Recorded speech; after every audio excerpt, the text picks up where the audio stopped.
Hi, I'm Ashling and this is Amy Murphy. We're sisters, we're from Blue Ball, so just out the road, and we're delighted to be here for the Tullamore TradFest.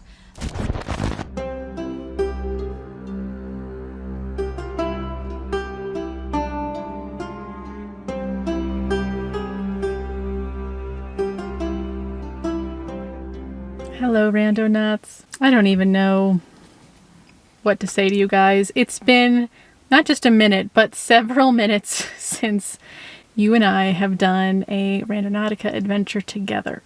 I just needed to take a break after the Gabby Petito, Brian Laundrie drama. The level of emotional and mental toll, I guess it took on me, was like kind of a lot, and I just couldn't do Randonautica anymore. I just really needed to take a break from it, and I didn't want to push myself. I really wanted to wait until I authentically felt ready to come back to you guys and do this again, because I want to be my best me for you. And I know that the Randonautica app, because it's so personalized, I swear it can tell when, if you're trying to do an intention, if you are not like fully into the intention, or you're not like in a good place mentally, I swear it'll like pick up on that, and it'll like mush up your intention, and I think give you different results, different locations based on your own mindset when you're using it. And I think that's awesome, but it also means if I'm using it when I'm not in a good mindset, or I'm just muddled in my head, I might get kind of muddled results, and I don't want that. So today we're going to talk about another unfortunate murder. I just hate that there's even like a reason to keep making these Randonautica videos. That's part of the reason I stopped doing it, is that I hate that every week, even every day, there's a fresh woman murdered, someone that I could talk about and do a Randonautica on.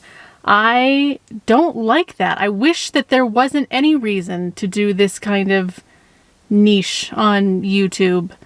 But at the same time, the fact that it is happening, I think it's important that we keep talking about it and keep bringing attention to it.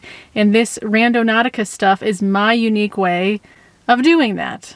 So today I have felt really moved and inspired, I guess, to talk about Ashling Murphy, a 23-year-old Irish woman who was murdered while jogging at 4 p.m, just a regular time of day in a very populated urban canal walkway. She was beaten and strangled to death. Ashling Murphy's case has been really interesting in that, kind of like the Gabby Petito case, but not quite to the same level, it has drawn international attention. And that raises, again, a lot of feelings in me. One, that sometimes there's just these cases that really feel personal to the whole collective of humanity. And I can't pinpoint why that is, but I think that's why some cases just gain such like international attention, because they really hit home for so many people in so many places. And I think both Gabby Petito and Ashling Murphy are examples of that. But on the flip side of that, it also feels unfair that there are so many women who go missing and so many women who are murdered, and they don't get really any airtime. A lot of them kind of even remain nameless, or they never see justice because there's just not as much attention. There's not as many eyes out there looking for justice for them, looking for suspects for them.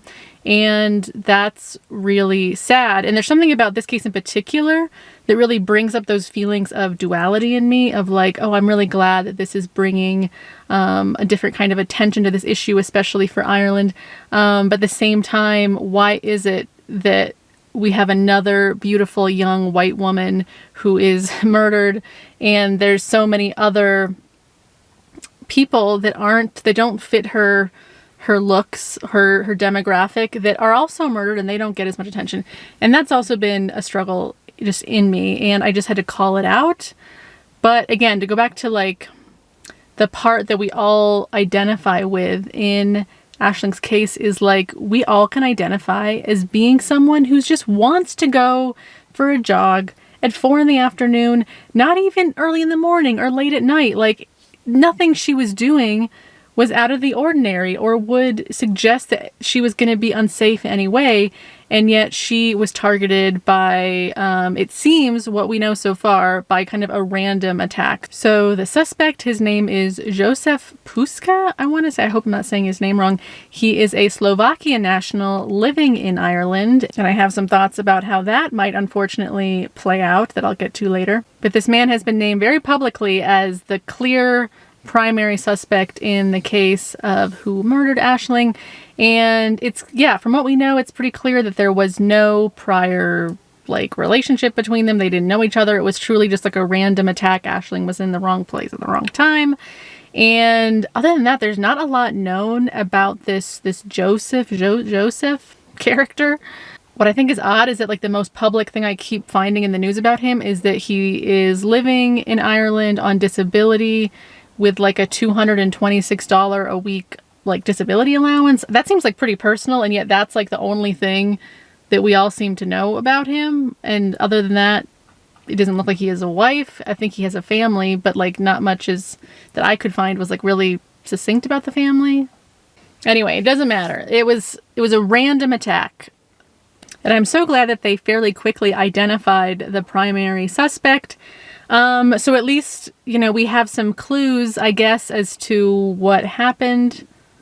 But you know me, you know I want to get more into the esoteric, kind of spiritual side of things. So we're going to be using the Randonautica app. And if you are unfamiliar with that app, the Randonautica app is a random location generator app that will lead you to random locations in your vicinity based on an intention that you hold. So if I have the intention that I want to experience the color green, I would put that into the app magically with my thoughts, and then the app would give me a location that supposedly would have something to do with my intention of the color green. So I use this app in a very unorthodox way. But the entire app is really unorthodox, so that's kind of impossible. I've just gotten very creative with it. And I have been led to use the app to help solve crimes, to find missing people. That's just what I'm into. And what I like about it is that even though I am all the way over here in Colorado, USA, I can still find symbols. I can still find things that might give me information about a unfortunate case that happened all the way over in Ireland. And also, for those who don't know me, I am an intuitive healer. I actually have a whole nother YouTube channel that is just about giving you real energy healings through ASMR style videos. I'll link that, I guess, in my description below if you're curious to see that side of me and of my life. But I have found that being a naturally intuitive person, that helps me. That helps me to decode, I guess, the things that I'm led to. Because sometimes your intentions, the reason you're led to something is not clear right on the surface. It's not like a literal clue is right there. Sometimes that could happen, but usually there's something kind of spiritual beneath the surface. Again, it's just a lot of symbolism that can be in the locations that you are led to when using the app. And so I found that my intuitive side helps with that.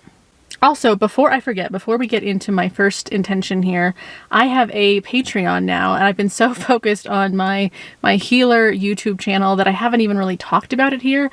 But if you want to work with me personally, and it doesn't even matter what part of the world you're in because it's all online, there are kind of amazing deals in terms of how you can work with me more in depth in terms of the healing work that I do.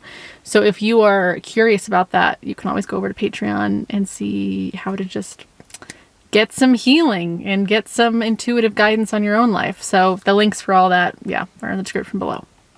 Okay, let's get into this. So my first intention, I really just want to jump right in to seeing if we can get just any information from Ashling Murphy, or just maybe not, if it's not directly from her soul, just something that needs to be known about her or expressed, that she would want people to know. That's always one of my favorite intentions, and it helps to make us feel like we have some emotional closure.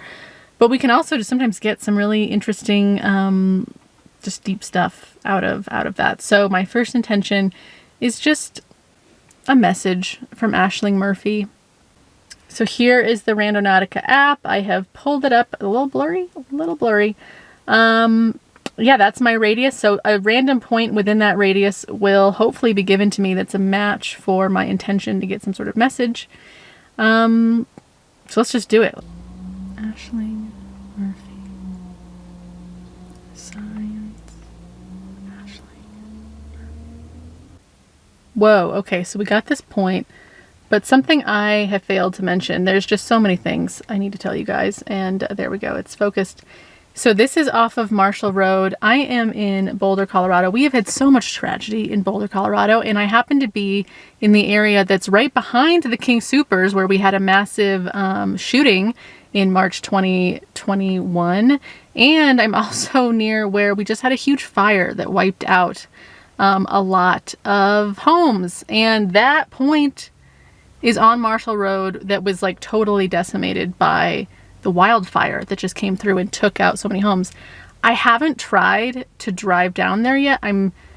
They've still closed off a lot of those roads where you can't enter those areas unless you have like, it was like your home and you have like a pass to go in.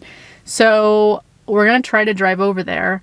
But how interesting that the point she gave, because it was a pretty big radius, the point that we got for Ashling was in an area that was just recently burned, decimated. At least I think. Whoa. So let's try to drive over there and see what it looks like, what we might find there.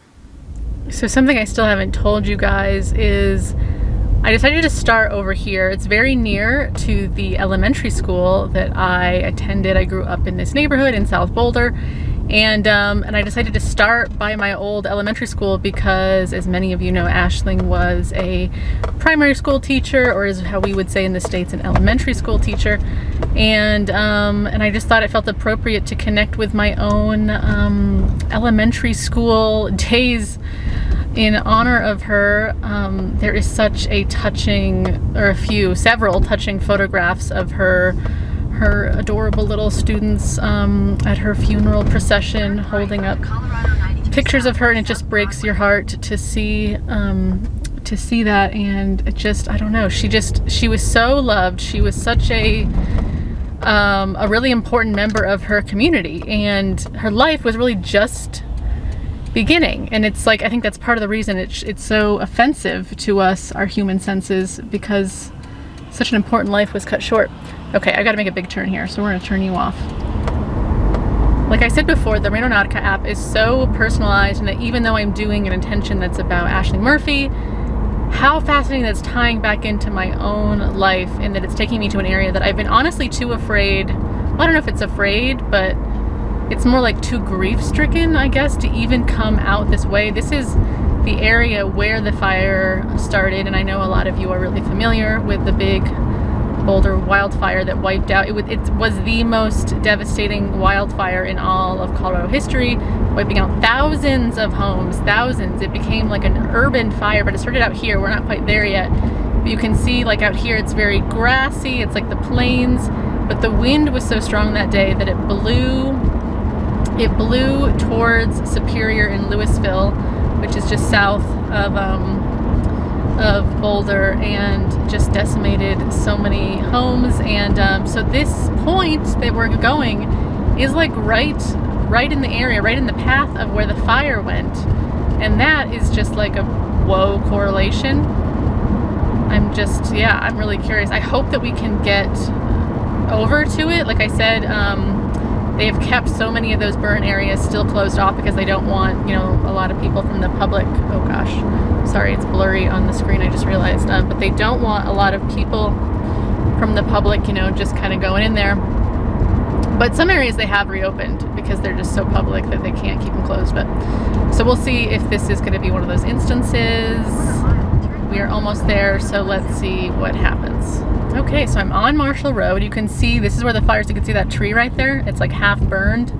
This is the area that the fire started, and it's hard to tell now. You can even see those wires are down because there's so much snow on the ground now. You can't see like the black earth underneath it. But I am on Marshall Road, and no one is stopping me. You can keep driving. So let's see. Oh my gosh, I'm like a little nervous because I haven't. Oh my gosh, it's like I see on my right burned down things. I just haven't been over here. and it's shocking. It's like the set of a movie or something to see all of these homes destroyed, all these structures destroyed, because it's unreal. So yeah, we are fairly close as well.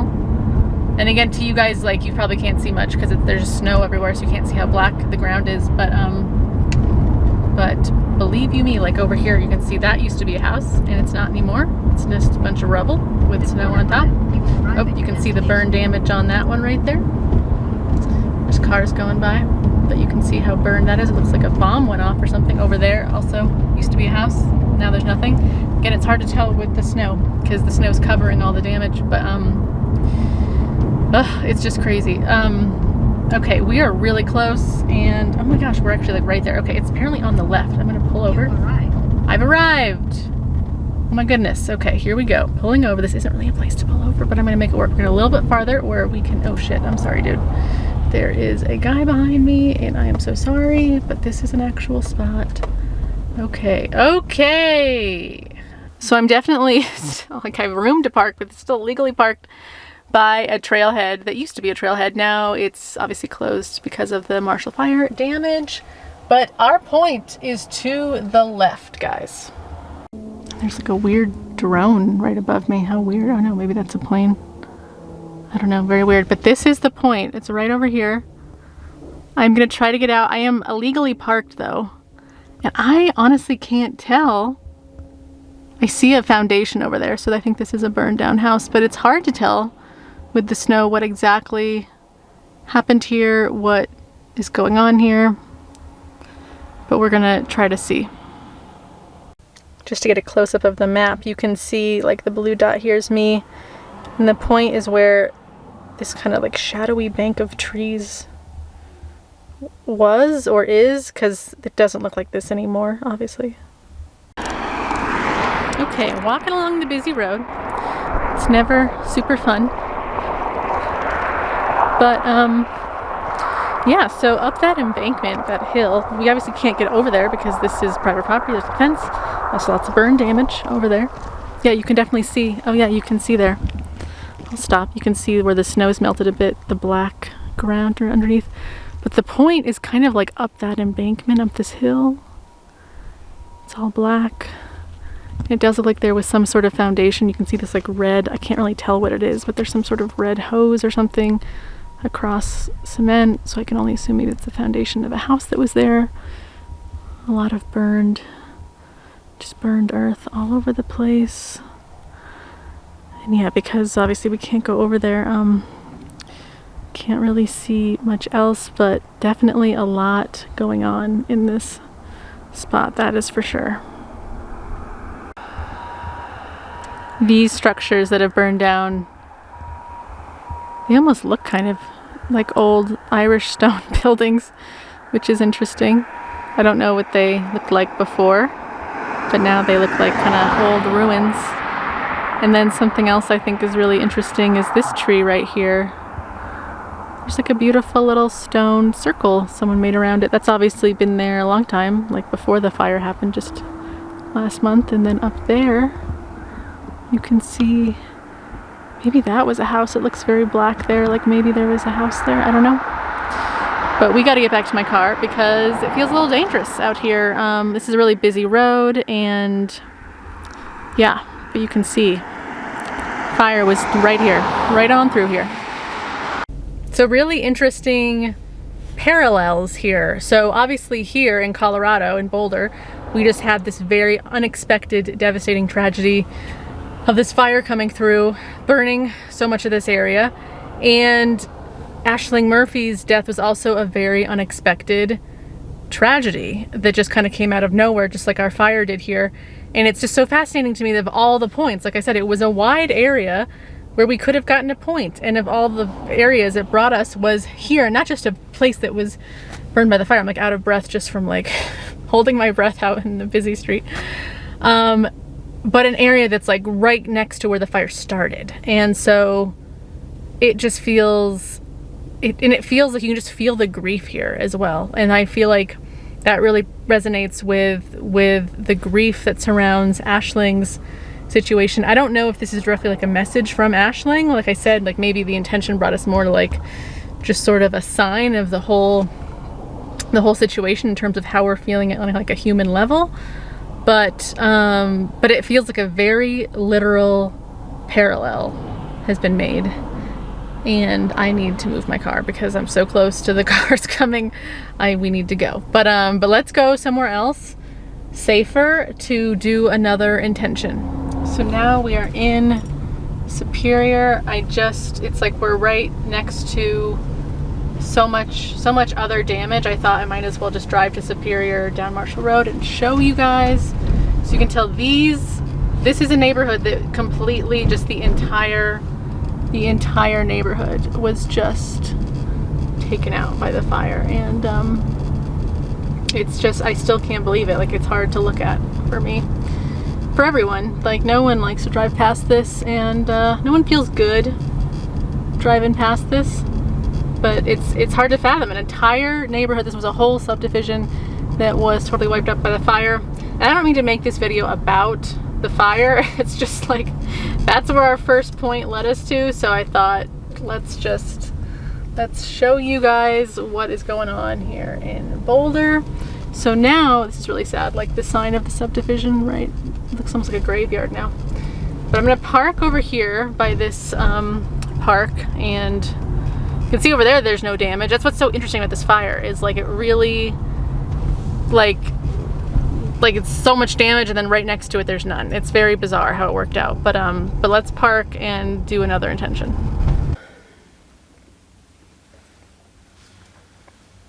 Okay. Gosh, this is a heavy day. This just feels like a lot of heaviness. But that was a really good first point we got. I mean, like I said, it was one of the examples of how sometimes it is like very obvious what the connection is, and that was lucky for us that we got that. But again, it's like just so much heavy grief that I feel. Like, why is the world so hard? Like, why do such hard things happen? I mean, I guess in a way I kind of get it, but when it's overwhelming like this, like with our fire, and then also with the Ashling Murphy murder, where it's just such a random, like, horrible evil, you just, like, it's easy to get really down in it. And I don't want to get into the darkness too much, but at the same time, it's like, the world can be hard. And so anyway, we're going to restart, but I guess it's like, speaking of darkness, what my next intention is like I said in the beginning, we don't know much about this Joseph Puska. I'm sure that's not how you say it. Puska, I'm sure is how you say his name, but I want to say Puska because I'm an American. But so Joseph Puska, like I said, we don't know much about him. It seems very obvious to the Irish law enforcement that, like, obviously they have very good evidence, otherwise he wouldn't be so publicly their suspect, that, you know, he's in custody and all that stuff. So it's very obvious to somebody that he's the one that should be tried for the murder. But we, the public, I don't feel like we know that much about him, except, like I said, he is Slovakian. He's living in Ireland. One of the first questions I have is, like, how long has he been living there? But the other big concern I have is that the fact that he's not Irish and that he is Slovakian might bring out, like, nationalistic and racist, like, tones towards other either like Polak people or Slovakian people, because just from the history of humans, we tend to do that. And especially myself being from an Irish background myself, the American version, I know that Irish, in our ancestral collective consciousness, we can be, I'll just say the quiet part out loud, we can be low-key pretty racist. In my understanding of that, there's no justification for being racist. Like, you don't get to have a justification to be racist. You just don't. But an explanation I can give of my own understanding of why that is because Irish people have always felt like the lowest on the totem pole. And again, it's like kind of subconscious, but like historically, they were always the working class. They were persecuted against, especially in America. And again, this isn't just, because obviously this happened in Ireland, not America, but like Irish people in general, from what I know of of we, the Irish people, is that we, collective consciousness, not we, myself, like this isn't like a personal thing, but the collective ancestral consciousness can use it as a defense mechanism, like racism as a defense mechanism. Like they'll feel less bad about being like the lowest working class, whatever, even though we're not that anymore, but historically we were, if we're racist. So this has turned into a total off the beaten path like thing that I didn't really mean to get into, and I know I just triggered a bunch of people, but anyway, I have concerns, bottom line, that because this man who did this is not Irish, he also doesn't speak English, it sounds like, because at his court appearance he needed a translator, so I worry that instead of focusing on the things we need to in terms of the lessons of this case, in terms of like keeping all people, all women, all people, keeping everyone safe, and focusing on how to really do that as a community, that it might turn into like, let's persecute the Slovakians. And that just wouldn't really be helpful. So anyway, my next intention is, I guess, to get some insight on this guy. You know, I don't know. Just like, what was he thinking? Why? I just want to know more about him. And not that I care, I guess, about like his feelings, because I don't think, like I said, there's no justification for really being racist, and there's no justification for killing someone. For sure, there's no justification for that. I don't really care how sad you are about something in your life. You don't get to hurt other people. You certainly don't get to take someone else's life. I'm really on a rant today. Goodness gracious. But I guess I just want some insights. Like, what's going on in this man's mind? What are the inner workings of his head? Like, what is happening that would cause a person to do this? So that is my next intention. Let's see if we get even weirder in the darkness. So obviously, because we're now in Superior, I have a totally different area, different radius in which a random location will be given to me. So let's put that in and see what happens. Mindset of Joseph Puska. Mindset of Joseph Puska. Oh, we got a point pretty quick. Wow, what's interesting is just the first thing my eyes went to, I don't know if you can see this, is so the point looks like it's off of a trail. And again, I hope it's accessible. I can't even speak because I'm all excited. But it says community ditch. And for some reason, my eyes instantly went to that. It's like, what? Because I don't know. I feel like your mindset might be in a ditch if you were just murdered somebody. Okay, as I kind of zoom out, you can see this is actually kind of bringing us back towards where we already were. This road is the road we were just on with all the fire damage, but it's a little farther down, and this is near Marshall Lake. So this trail that it's trying to take us to is the trail that I just showed you the sign for that said it's closed. It's like the Marshall Trail is closed. So we're still going to go over there and see if we can see anything, but yeah, I don't know. So far, I just don't know. So let's go. All right, just a little more burn damage, just for fun, if you can see it. But we are back on Marshall Road. We're now going west, back towards the lovely mountains. And it's actually having me go off of Marshall Road to try to get closer to this spot. So I'm curious how that's gonna go. So it kind of turned off onto this side road. The point would be over there. And the first thing I think when I realized that and was looking at this barren white space was maybe his mind is like literally barren. Like there's nothing going on in his head. He just made a really dumb decision. Didn't think at all. I don't know. Oh, cool. Sorry, I just had to stop and show you this beautiful hawk up in this tree. Although hawks have prey, even though they're beautiful.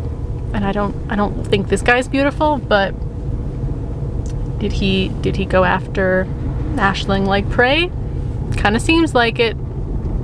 Interesting correlation. We're not obviously there yet, but you know, signs on the way to this point. And interesting, a lot of dug up stuff, obviously from the fire. This is creepy back here. I really don't like this. Oh yeah, this is some fire damage right here. Look at that. Eventually we're gonna have to get over there, so I'm really curious when this is gonna lead me back over there.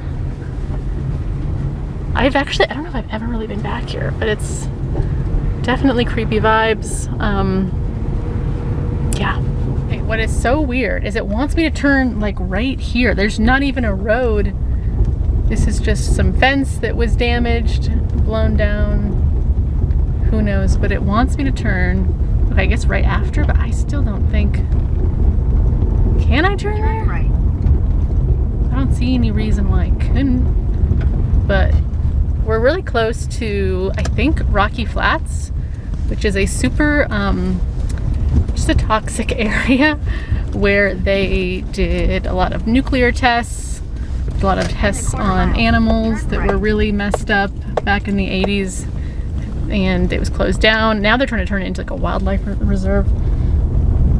Anyway, but this is like the backside of that area, the Rocky Flats area, and I'm like confused as to why this is like a prison yard, this land. It doesn't feel healthy. It doesn't feel like a good thing. What does that say? Just no trespassing. Okay, great. This just feels like an area where someone's just gonna pop up and like arrest me just for being back here. Like I'm in some sort of secret government area and I don't know what I got myself into. Why do I do this? Is why I don't do Randonautica anymore, because it's just is it worth it? Is it really, Genevieve? Okay, up here there's now a gate. Yep, this is where our journey ends. What does this say? Fuck. Sorry, excuse my language, but I'm really curious. Domestic water supply, no swimming. No. Oh, so we're at the, okay.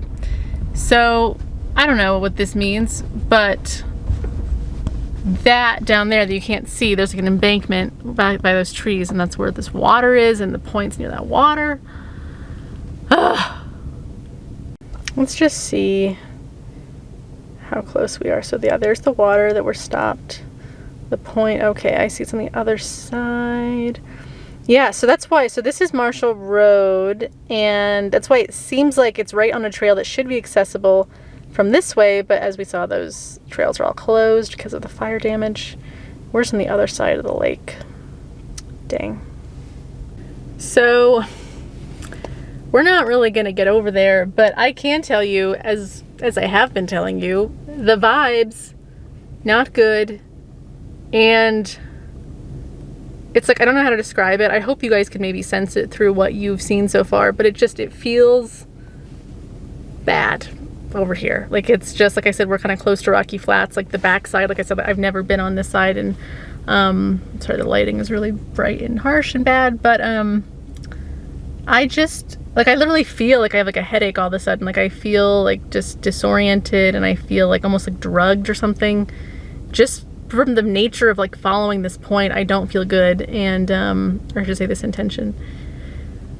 And that's like enough, like proof enough for me that like this guy, something bad is in his mind, real bad. And I guess that's obvious, because if he did, like, no one does something like this and is in like a really great place in their life, obviously. It's like we can easily deduce that, but yeah, we've been led to like kind of a toxic, and again, I can see there's fire damage over there. So again, like fire damage, but like mixed with like the toxicity of being close enough to Rocky Flats, the nuclear area that's still like 30, 40 years later, it's like still not recovered, like the land is still messed up. Yeah, I can't even think straight to like tell you what is going on here, but I don't like it, not great vibes, and it's time for me to leave before some random person just pops out of nowhere and like arrests me. That's what it feels like I'm in trouble. I don't know. Let's go. Okay, well that was interesting. I truly was feeling like so sick all of a sudden, driving to that point. Now that I'm now back in Boulder, I'm back kind of like where I started in South Boulder, and I feel a little bit better, but what I don't like when I have like physical manifestations of feelings when I'm doing Randonautica. And yeah, so it felt good to just get on out of there. This was a tough one, guys. This was a heavy one. And it's like, it like mixed. It mixed like my own grief of the fire stuff and just like a lot of the tragedy that's been happening in Boulder that we're still working through. It kind of mixed that with what is going on in Ashling Murphy's community over in Ireland. And how fascinating, how very interesting. It like kind of reminds me of like the connection of all kind of human suffering in a way, that we're all connected with these like commonalities of grief and stuff. But anyway, I think we should end this here. I thank you so much for joining me. Maybe next time we'll do a lighter one. Because sometimes I do think that maybe I should do something not crime related and that would make me happier. But I was really moved to talk about this, so I'm glad that I did. We'll see what happens. As we've said, there's a suspect, but besides there being a suspect, we don't really know exactly what's going to unfold from here in terms of his trial and all of that fun stuff. So we shall see, and I'm really glad you came along with me today. It is weird because you are like not in my camera, but I feel your presence here with me, and it helps me keep going, even though you're watching this, you know, after the fact. But yeah, so I'll see you later. As I said, you can always connect with me on Patreon, on Instagram, or just my videos, just write a comment, you know, all that fun stuff. So I will see you guys later. Goodbye.